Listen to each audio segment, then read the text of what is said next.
Hoje tem mais uma reportagem sobre esse assunto, assinada pela Heloísa Barrense, e que conta a história de adolescentes, de jovens que saíram da seita à família e que estão sofrendo muito para conseguir vencer isso. A reportagem da Heloísa, ela traz os relatos de 3 jovens que foram criadas isoladas por integrantes da seita à família.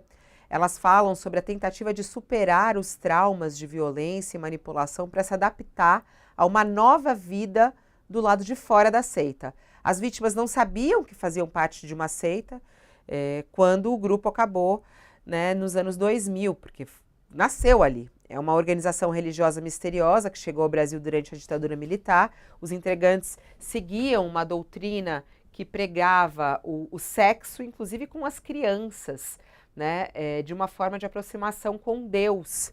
Numa delas aqui, ela fala: eu tinha pesadelo revivendo tudo isso, eu acordava gritando, chorando e sempre ficava imaginando muitas cenas do que eu tinha passado. Bom, esses são relatos da Alissa Veiga, da Andressa e da Priscila, que cresceram em locais diferentes, mas possuem uma história muito comum.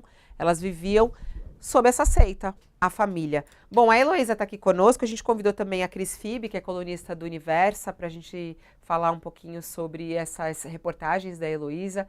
Aliás, parabéns, Heloísa, por essas reportagens. Elas mostram aí um lado muito, muito cruel, né? Bom dia para você, seja bem-vinda aqui ao nosso All News. Bom dia, Fabiola. Sim, realmente é muito difícil assim saber que isso aconteceu por tanto tempo, com tantas pessoas. Assim, a gente traz o relato de 3 mulheres, mas provavelmente teve muito mais vítimas que talvez ainda não consigam nem falar sobre isso em público, né? É. Olá, Cris, bom dia, seja bem-vinda aqui mais uma vez ao nosso All News. Querida, obrigada pelo convite. Bom dia, Elô. Prazer estar aqui com vocês. Bom, Elo, conta pra gente um pouquinho, né? Essas reportagens estão falando sobre como funcionava essa seita e essa descoberta de tudo isso, dos relatos. Parecem que essas mulheres acordaram, né? Acordaram, né? Diante, nossa, o que que é que eu estava vivendo? Conta um pouquinho dos bastidores, como é que foi teu contato com essas jovens, o que que elas relataram para você, o que que mais te tocou, o que que mais te emocionou, Heloísa, na coleta de informações nessa reportagem?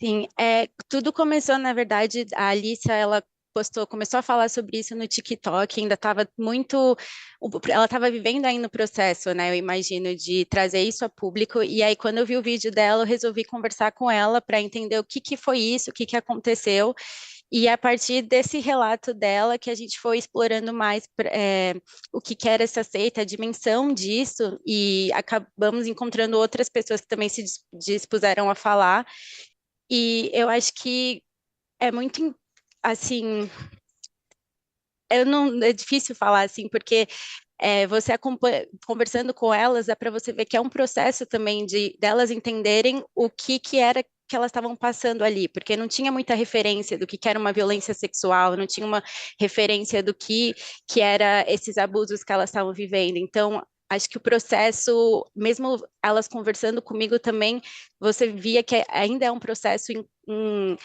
que continua, assim, não é algo que terminou para elas. Ô, Cris, eu queria até te fazer uma Uhum. provocação para fazer um paralelo com a sociedade normal mesmo, porque a gente, lendo a reportagem da Heloísa, você fica chocada, né? Mas ao mesmo tempo você vê também mulheres que vivem fora dessas seitas, mas que às vezes dentro de algumas situações que ela não percebe que ela está sendo abusada quase que diariamente e também sofrendo violações. É possível fazer um paralelo com a realidade da maioria ou de uma boa parte das mulheres brasileiras? Nossa, Fabiola, obrigada por essa provocação. É muito possível. E eu tô vendo que a Elô tá emocionada de falar sobre isso.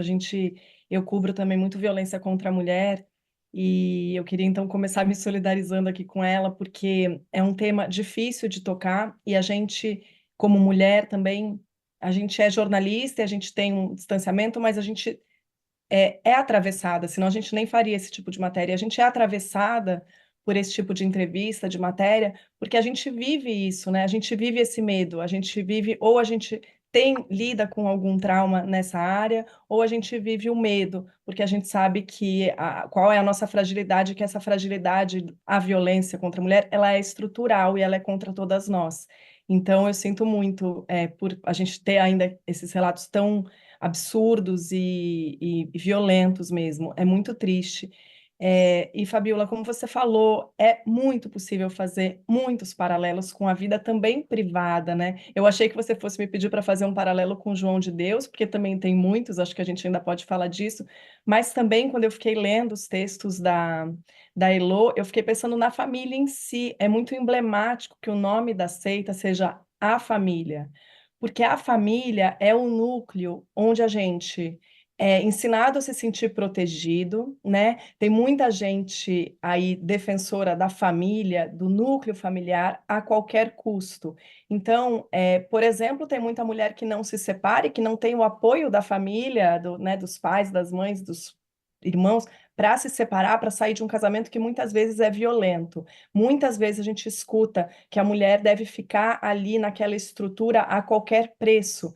E aí as justificativas são as mais variadas, mas, por exemplo, por causa dos filhos, vocês têm filhos. Mas aí é mais um motivo ainda para você sair dessa relação violenta, porque se você tem filhos e o pai das crianças está sendo violento, esse é um péssimo exemplo, isso só vai multiplicar as violências no futuro. É uma péssima educação e um péssimo exemplo. Muito melhor para essas crianças assistir uma mãe forte, independente, que consiga sair dessa relação, mesmo que seja um perrengue inimaginável. E aí isso me leva ao assunto dependência, né? Muitas vezes a mulher também não sai dessa relação porque ela tem alguma dependência, ou emocional, afetiva, ou mesmo financeira. E quando também eu fui lendo as matérias da Elô, você vê a dependência permeada por toda a situação, né? Então, até uma das vítimas diz, todas as crianças eram abusadas aqui, todas as crianças. Então, claro que a gente pode supor que são muitas as vítimas, e não à toa elas começam a ter coragem de falar fora de lá e depois que outras falaram, porque as vítimas de situações de violência onde existe afeto, admiração, temor, elas sentem muita vergonha, culpa, medo. Então é muito difícil verbalizar a violência.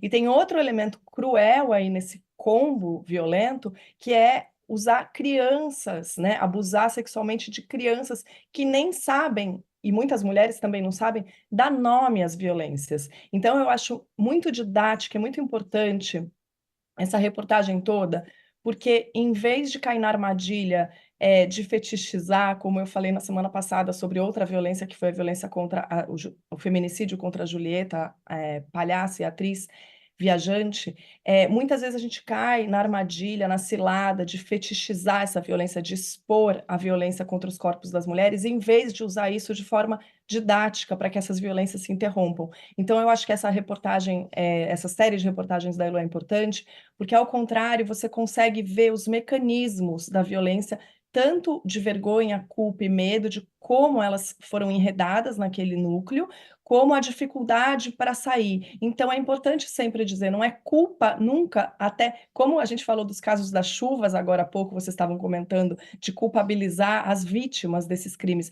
Nunca é culpa de uma vítima de violência sexual o crime que ela sofre, né? E como você vê a importância da desalienação e da educação. Quando elas conseguem falar, é quando elas entendem o que foram essas violências, quando elas vão olhar, elas têm acesso à internet, acesso à escola, elas estavam sem, elas estavam completamente isoladas numa bolha. E a mesma coisa acontece com as famílias, Fabiola, só para encerrar isso, porque tem muita coisa para falar, eu poderia ficar aqui horas, mas o capítulo família, um dos mecanismos para manter o ciclo de abuso é alienar não deixar essas crianças saberem que tipo de violência elas sofrem. E às vezes elas vão demorar anos para entender que elas foram vítimas de violência sexual, por parte, às vezes, dos pais. Isso é muito comum no Brasil. A maior parte dos números de violência contra crianças e mulheres vem de dentro das próprias famílias ou de conhecidos das famílias.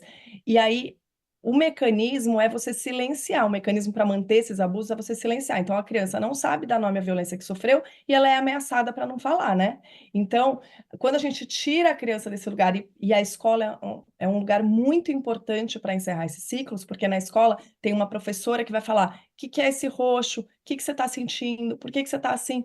E aí pode chamar um conselho tutelar, chamar a polícia, denunciar.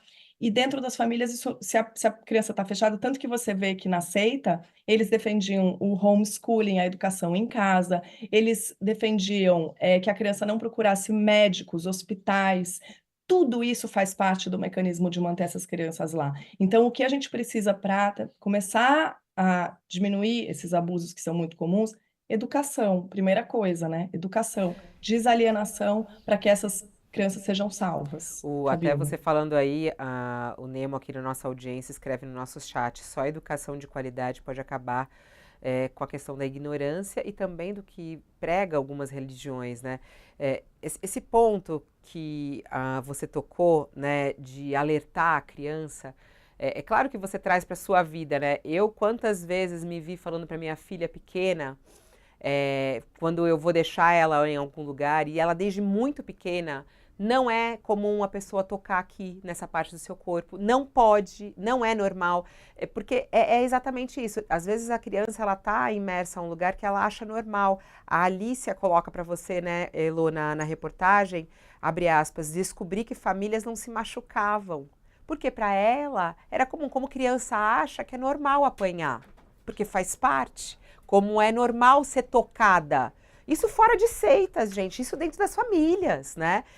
Então, e ela falava assim, eu achava que todo mundo já havia sido estuprado, que isso era normal, que era normal ser tocado, que era normal ser machucado. A importância de falar isso para as crianças, a importância da escola em falar isso, né? E ela falava que ela descobriu através da internet, né, Elo? Isso eu achei muito forte. A internet, quer dizer, essa janela para o mundo, essa conexão com outras pessoas que são fora do teu ambiente, te trazem informação, e ela ia ao shopping para ver como as pessoas eram na verdade, né? Relatos importantes esses, né, Elo? Sim, e eu acho que é muito importante nesse processo a gente dar nome às coisas, né? Dar nome ao que é uma violência, dar nome ao que foi um abuso. Então, eu acho que quando elas começam a ter esse contato com esses nomes que antes não conheciam, que até elas relatam na entrevista que a palavra seita até o momento não existia. Então, quando você começa a entender o nome que são aquelas coisas que você viveu e dar o nome àquilo, eu acho que também é um processo ali de entender a dimensão de tudo que aquilo significa. O Elo, tem mais alguma reportagem que vai sair a respeito da seita família ou essa daqui encerra? Tem mais uma que provavelmente vai sair ainda essa semana, que é sobre o processo de denúncia. Tá. Então tá certo. Olha, parabéns pela reportagem. A gente percebia aí como você ficou emocionada, porque, claro, ao vivo aqui às vezes é até mais difícil a gente tocar em coisas que você se aprofundou e você está realmente mergulhada nessa história.